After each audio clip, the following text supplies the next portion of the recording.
Good morning po sa inyong lahat. Pakibati ho muna mga katabi natin ng good morning. Isang napakainit pa ring morning sa ating lahat. And we are now on the 5th Sunday of Easter. Diba? Mas mahaba ang Easter. And this is the first Sunday of the month of May. Kaya mamaya magkakaroon tayo, of course, ng blessing for all our birthday celebrants ng month of May. Hindi ko alam kung kayo po ay na-excite at natutuwa kapag birthday month ninyo at magsisimba kayo. O hindi kayo nagsisimba kapag first Sunday dahil malalaman ng iba na birthday ninyo. Are you still excited and willing to share to them your birthday? Kasi may mga tao na, kailang birthday mo? Secret. Ba't kinakahiya mong pinanganak ka sa mundo? No. We always celebrate the gift of our life. Because one day, hindi mo na matatago ang kamatayan din ng tao. Of course, we are always excited to celebrate our birthday. Because when we celebrate and remember our birthday, it is also the best day to thank God. That must be the most important day of your life. Hindi lang dahil sa maraming regalong binibigay kung meron man, nililibre ka o nanlilibre ka, but simply because that is the day that God appointed you to become part of this world. So dapat we remember that. Kasi whether you like it or not, matatapos din yan. And 2 weeks na lang before Jesus would go back to His Father. 2 weeks na lang Ascension Sunday. Ang pagbabalik ni Kristo sa kanyang Ama sa langit.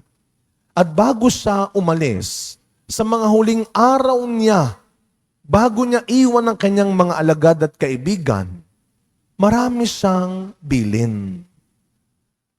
Kaya lahat ng mga dapat nang gawin at sabihin, gagawin na ni Kristo sa 2 linggong ito. Siguro marami sa atin ng ganyan. Marami tayong kakilalang ganyan. Maraming sinasabi bago umalis. Maraming binibilin sa atin bago tayo iwan. O yung mga nakasaksak, huwag kakalimutan. Yung mga pagkain, baka masira. Yung pintuan, yung bintana. Yung mga dapat mong bilhin. Pero mga kapatid, if you will notice, madalas sa lahat ng binibilin natin tungkol sa ibang bagay. Tungkol sa ibang tao. O yung kapatid mo, ha? Yung asawa mo. Yung nanay mo. Minsan ba, nagagawa mo pa rin ipaalala, ibilin sa kanila bago mo sila iwan yung salitang, sabihan mo lang ako. Mag-message ka lang. Huwag kang mahihiyang magsabi sa akin.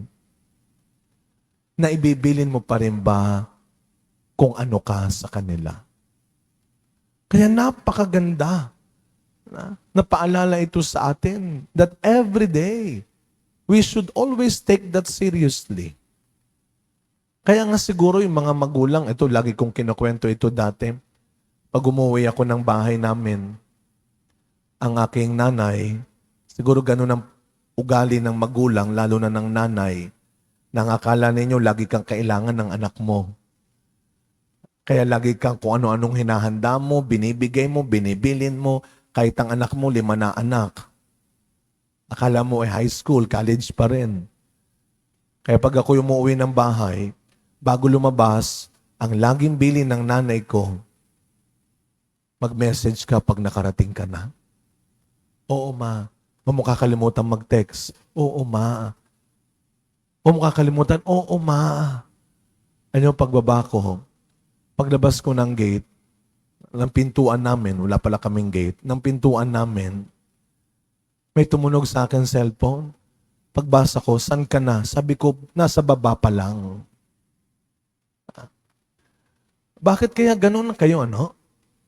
Kulit na sa inyo yung mga anak ninyo.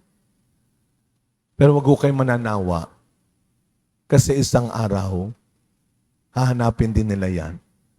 At bakit ganyan kayo? Sapagkat ganun na lang ang kaba ng isang magulang kapag naghihiwalay na sila ng tingin ng kanyang anak. Dahil hindi mo alam kung magkikita pa kayong ulit. kung magsasama kayo ulit. Kaya ibibilin lahat ng dapat ibilin. Pero wag puro tungkol sa ibang bagay. Ang ganda ng sinabi ni Kristo sa Ebanghelyo natin. Marami siyang magaganda at mahalagang tinuro at sinabi sa mga alagad niya. Pero isa po dito yung narinig natin sa Ebanghelyo ngayon. Anong sabi ni Kristo towards the end of His journey with His disciples? Huwag kayong mag-alala. One day I will be gone. But you should always remember these words. I am the way. I am the truth. I am the life. Kula lang na sabihin niya, akong bahala sa inyo. Pero may kasama yun. Basta manalig kayo. Basta maniwala kayo. At higit sa lahat, basta sumunod kayo. Hindi sapat na naniniwala lang kayo. Hindi sapat na nagtitiwala lang kayo. Gumawa rin kayo. Yun ang sabi ni Kristo. The last part of the gospel. Ano ang bilin ni Kristo sa ating ebanghelyo? If you believe me, you will also do the works that I do. At yun ang pilit mong ikinusuksok sa kokote ng mga anak mo. Ayusin mo. Kasi napagdaanan ko na yan. Maniwala ka. At yun ang gustong sabihin ni Kristo. Huwag lang kayong maniwala, sumunod kayo. And you should do the works that I do. Kaya nga po yung power of God's Word. Kaya sa ating first reading ngayon, kung paano ang Diyos pumili pa ng 7. Sino yung 7 yon? Sila ang magpapahayag, magpapalaganap ng salita ng Diyos. Ganun kahalaga. Pero ang sabi ng Diyos, sabi ng Panginoon, kayo ay magtuturo ng salita ng Diyos, hindi lamang gamit ang inyong salita, hindi lamang gamit ang inyong bibig. You will preach and teach the Word of God by your good example, by your good deeds.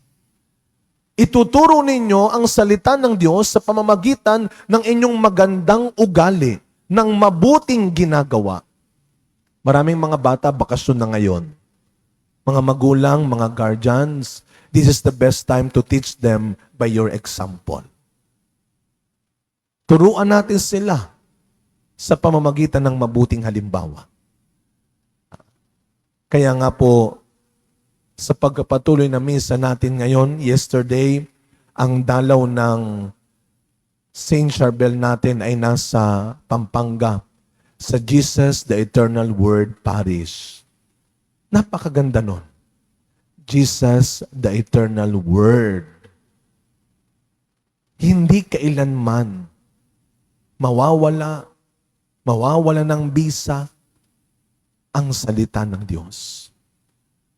Kaya ang pakiusap ni Kristo, kung paanong ang hangad ko ay makasama tayo at magsama tayo pagkatapos ng kwento ng buhay natin sa mundong ito. Maniwala tayo, sundin natin ang kanyang mga itinuturo at ipagpatuloy natin ang kanyang mga itinuro. Let us continue to believe and preach the Word of God, not only by our lips, but most of all, by our good deeds. Amen. We always